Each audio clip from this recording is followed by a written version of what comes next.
Hey, what's up? Welcome back to my channel. It's John Stark from ActiveMovieGuy.com, and I got toys for Black Friday. But this is a review of Nope. Yep. I'm a blind film critic, and this is available on Peacock with audio description. So if you're wanting to know where that creepy Jordan Peele movie is playing, where you can just catch it with your subscription, that would be The Cock this Thanksgiving season. So if you want to see something gobble up a lot of things, it's great for the holiday season.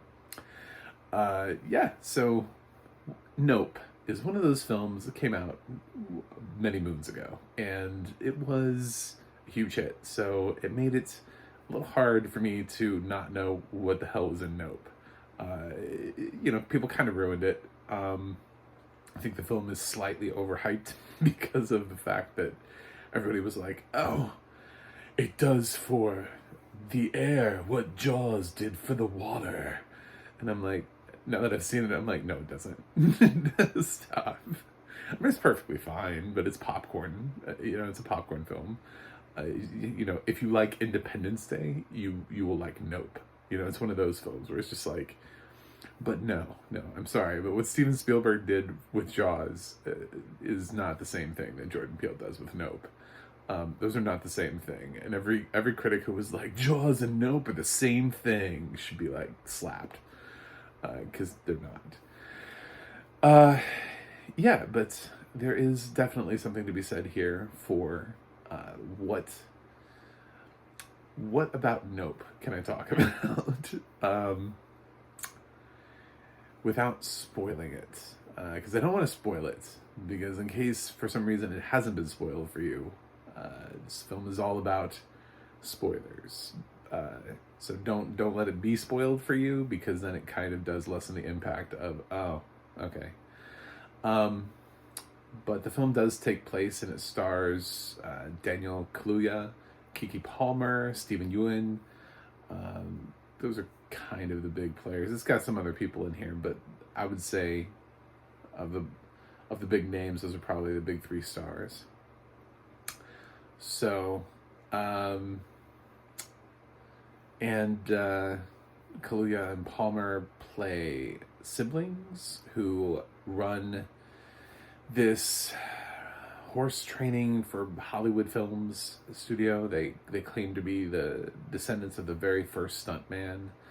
They tell their story. It goes all the way back to the very first film reel being a black man on a horse, and that black man was their great-grandfather, or great-great-grandfather.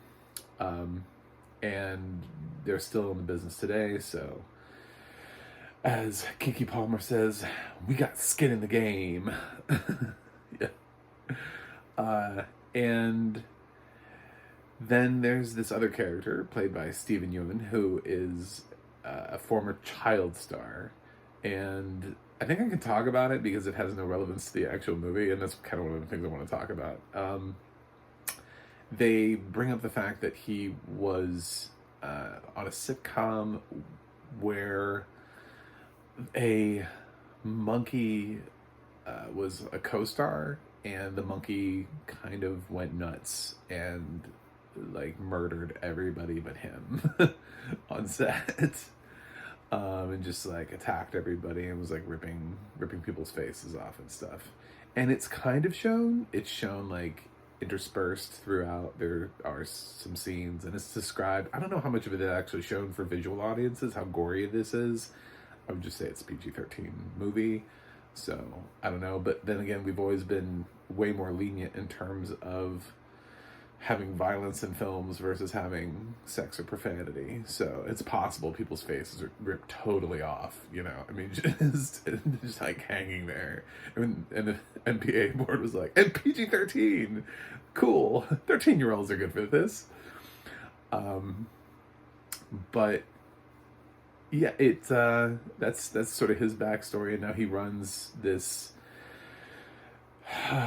tourist trap I do not want to call it a theme park. I'm going to call it a tourist trap. um, and his story also works in here very interestingly in a way that I won't spoil. Um, but yes, this does involve something being in the sky, and what that something is not necessarily what you may think it is. So if you don't know what the film is, it plays around with what could possibly be in the sky. Jordan Peele does play around with conventions of what your expectation may be for this type of film, even when he's leaning you in a certain direction to say, hey, this is the kind of film that this is. Really, it's also the kind of film that just lends itself to morphing into something else. It's got a lot of cool factors to it, a lot of things that he does that are very different than his previous films, Get Out and Us. It's very interesting to see what he does.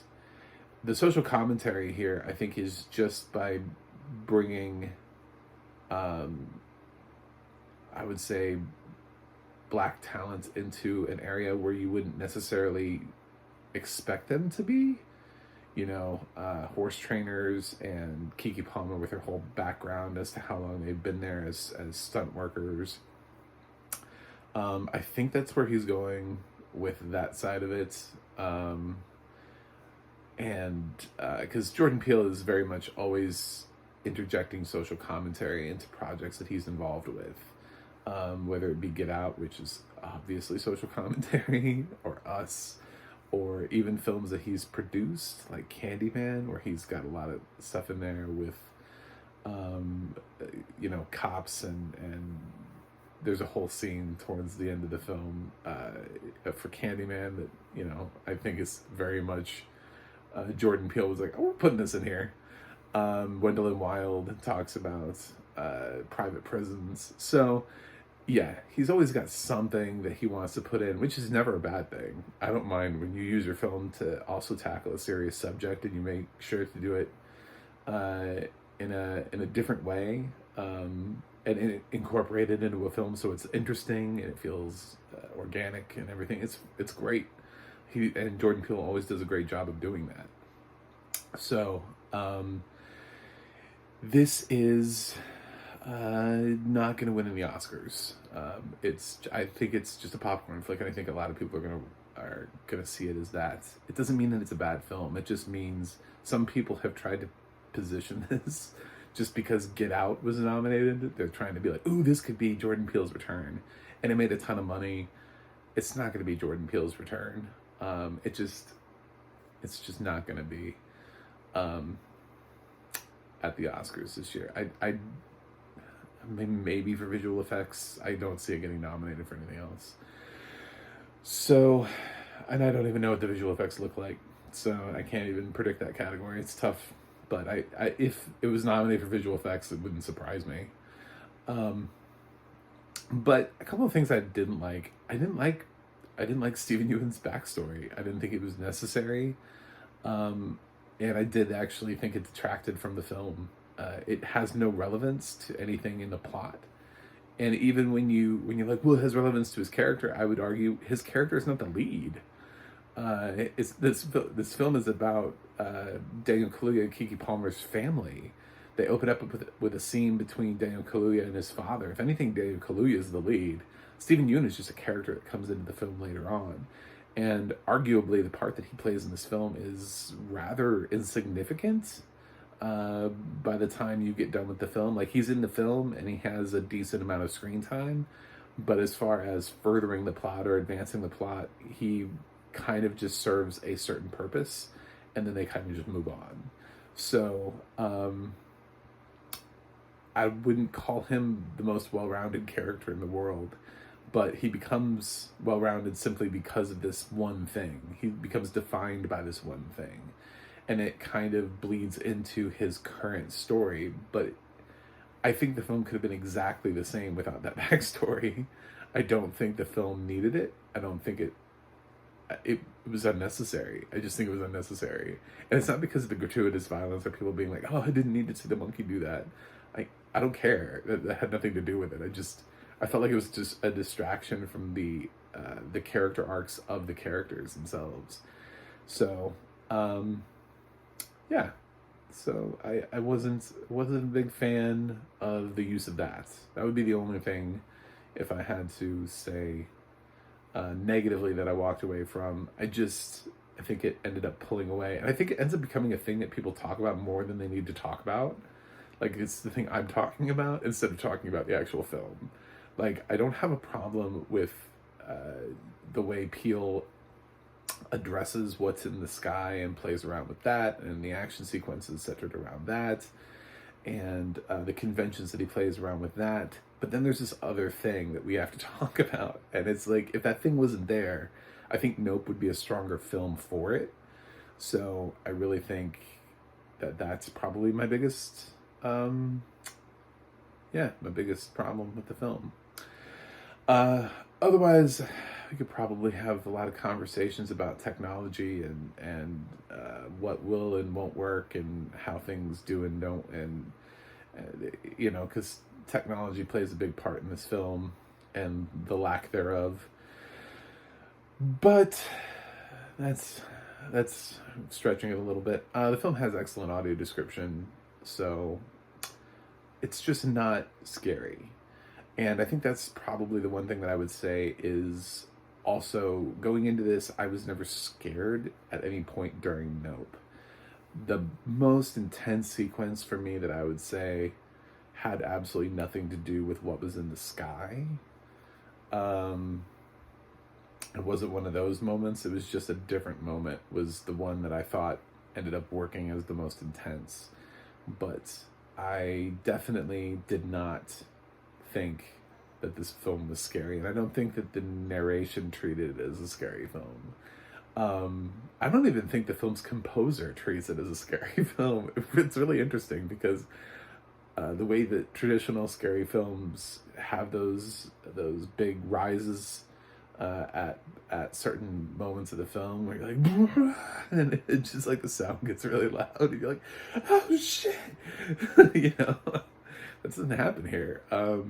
It's treated a lot more like a straight up science fiction action. Kind of from back in the day. It's got even kind of a little bit of a Western feel to it, since these are Wranglers. So it's got its own thing going on. I think to call it like a horror film or a scary film or anything like that is kind of just writing it off as being something that it's not. I think it's a hell of a lot more creative than people give it credit for. But you have to be willing to accept the fact that it's not what you think it is. It's not what some people have said it is. So I think it's entertaining. I think it's fun. And I think that's all Jordan Peele wanted it to be. He wanted to insert the wonder. If there's any comparison to be made here with Jaws, it's the wonder of it. It's it's capturing the filmmaking.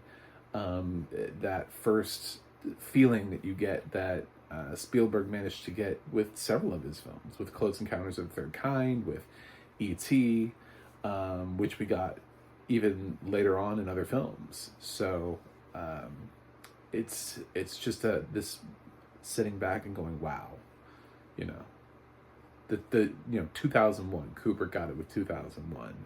We got it in Star Wars. It's that he wanted that moment, and I think he comes close to getting it. I wish he got out of his own head, and he didn't need to do the background with the sitcom. So, anyway, I know it ties into like the animal cruelty and all that stuff, and maybe that's the side element, but it still doesn't need to be there. There's nothing you can do to convince me that plot line needs to be there. So, but that's it for me. So I'm gonna give Nope a B. Yeah. That's what I feel. It's not it's not my favorite Jordan Peele film. So, it's really hard to say it might be my least favorite, but because he's only directed 3 films, so that feels very sort of like, it's a cheap shot to say, come back in like 20 years when he has more of a resume and we'll talk about what my least favorite Jordan Peele film is. But it might be. But that's only because of the strength of the other 2 films. So That's it. If you like my videos, please click subscribe. I'm still trying to get to 100 subscribers this year. Obviously, I'm investing in this a little bit. Hopefully, I look better for you guys. I have no idea what I look like. Because, again, I'm a blind film critic. But I'm here to talk about films with audio description, so I need to reach a wider audience. I also have a website, macmovieguy.com. You can go to the audio description project, adp.acb.org. It'll let you know what has audio description and where you can watch it. And you can go to the adna.org. That's the adna.org. It'll let you know who's narrating your favorite films. Because unfortunately, Peacock, literally as soon as the film is over, immediately pushes me into something else. And I do not know how to turn it off. The app is not very navigable for blind people. So I've gotten to see the credits to, like, Beast, I think, was like the only film on Peacock that for some reason it let me go all the way through. But every other film is just like immediately trying to push me into something else. It's so weird. But that's it. So I gotta go review something else for you guys, but I'll see you on the other side.